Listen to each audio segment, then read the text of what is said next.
इस्लामाबाद में बल्दियाती इंतखाबात के इनेकाद का मामला है। पाकिस्तान तहरीक-ए-इंसाफ ने इलेक्शन कमीशन के खिलाफ तौहीन अदालत की पटिशन तैयार कर ली है। इलेक्शन कमीशन की जानिब से इस्लामाबाद हाई कोर्ट के हुक्म पर अमल दरामद ना करने की सूरत में पीटीआई कल इलेक्शन कमीशन के खिलाफ इस्लामाबाद हाई कोर्ट में तौहीन अदालत की पटिशन दायर करेगी।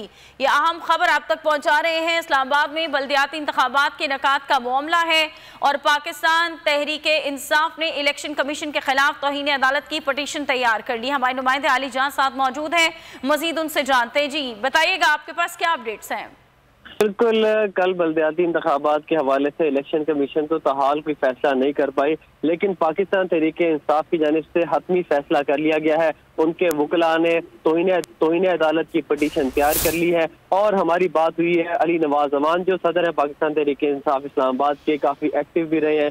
उनका ये कहना है कि अगर कल इलेक्शन कमीशन बल्दियाती इंतखाबात की जो कार्रवाई है वो शुरू नहीं करती सुबह 8 बजे तक, तो हम हर सूरत इलेक्शन कमीशन के खिलाफ इस्लामाबाद हाई कोर्ट से रुजू करेंगे और तौहीन अदालत की कार्रवाई की इब्तिदा करेंगे। ये कहना था अली नवाज अवान का और इस हवाले से उनके वकला से मुशावरत जारी है और पटिशन तैयार कर ली है। अब कल का इंतजार है। अगर कल सुबह 8 बजे तक इलेक्शन की कार्रवाई शुरू नहीं की जाती तो उसके बाद पाकिस्तान तहरीक-ए-इंसाफ इस्लामाबाद हाई कोर्ट में इलेक्शन कमीशन के खिलाफ पटिशन दायर कर देगी। जी ठीक है, बहुत शुक्रिया। आगा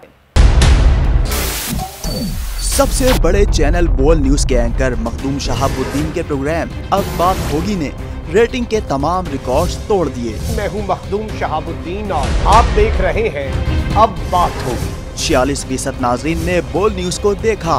सोशल मीडिया पर भी सबने सब्सक्राइब करें और बेल दबाएं ताकि कोई खबर रह न जाए।